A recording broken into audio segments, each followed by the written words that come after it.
if you remember, we had already seen all of this information, but what we are trying to do now is to extract this information instead of listing everything. Hello, welcome back. I hope that you saw the video that came before this, where we started working with uh, with file management in Linux. So now we are going to start to manipulate the file that we created with the information that we have in it or the data that we have in it. So the first thing that we are going to do in this file manipulation series is to look at the file that we have and the content of it. In order to read the content of a file in Linux, you can use the cat command. So cat, we have our file named file1. So let's hit enter. Wow, that's a lot of files. Rather, that's a lot of data in this file. So quite a lot.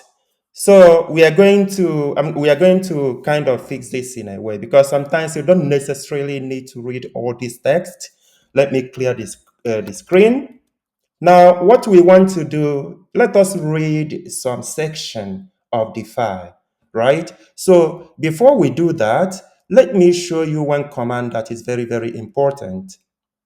For example, sometimes you want to count the content of the file. To do that, we use the command wc, which is word count. Now let us count the content of this file that we have called file1. You see the output? So what is telling us here is that the file contains about 11 lines of it contains 11 lines of data in it. If you remember in the previous video, this document contains far more than 11 lines, but there is a reason it's showing us 11 lines, because the file was not properly formatted. So let us go with the information that we found here. So when you issue this command, wc, and then the file name, the first information here is telling you how many lines of information you've got. So the 773 here, for instance, is telling us the number of words in this file. Then also we have 5,227, which is telling us the number of bytes in the file. So this is more like the number of letters or characters in the file, but not necessarily for some reasons, but we are not going to make this complicated. So let's just take it that this is like the number of characters in the file. So the next thing we have here, obviously, is the file name.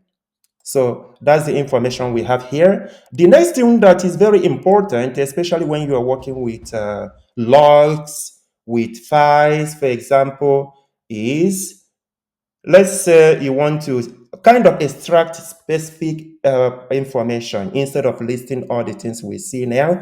So you can use word count with some flags. For example, you can say -l, then the file name.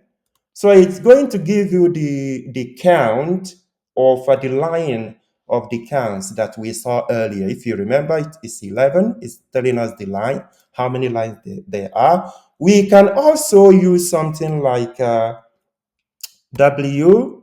So it's going to give us the word count. We can also use C, which is going to give us the byte once again. So the byte, if you remember, we had already seen all of this information, but what we are trying to do now is to extract this information instead of listing everything.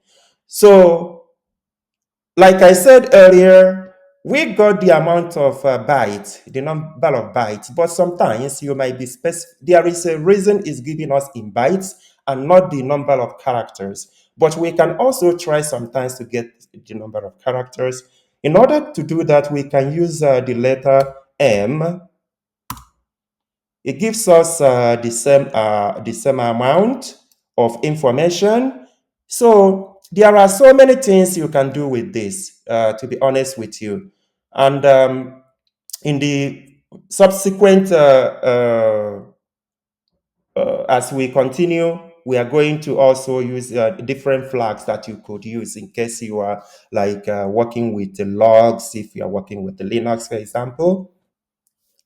Another thing that we can do is this, and this is very, very important kind of section. So let's say, for example, if you remember when we issue the command cat and we define name, we have so much information here.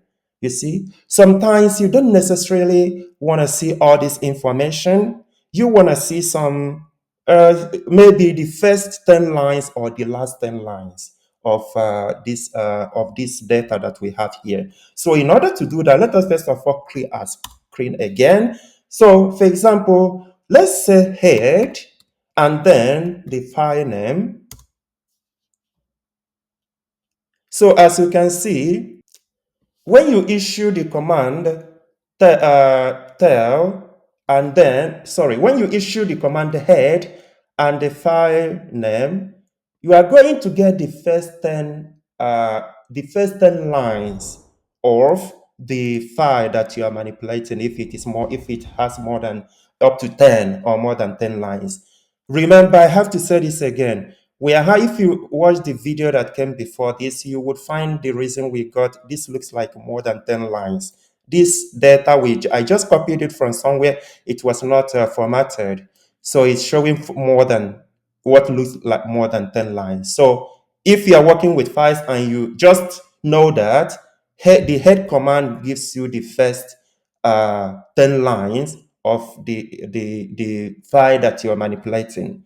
So another command that you could use is tell. Obviously, by now you can tell what this does. When you issue this, it gives you the last 10 lines of the data. So if you use the head, it gives you the first 10 lines. If you use the tail, it gives you the last 10 lines. So you can also use some flags with these things. I'm going to give you an example. You can use something like head -c, then the file name, or, oh, sorry, not, it should be n, and the amount of lines that you want to see. So you use the flag -n. Then I want to see the first 5 lines. You issue this, it gives you the first 5 lines. Again, we already know why we are seeing something that looks like more than 5 lines. So you can also use this flag with tail. For example, it does the same. So you can see we issue this. It tries to give you the first 5 lines of your data. So we are going to end this here. When we come back, we are going to proceed with our file manipulation. I hope this has been helpful. If so, can I ask you to subscribe to my channel, to like, and to share? Thank you.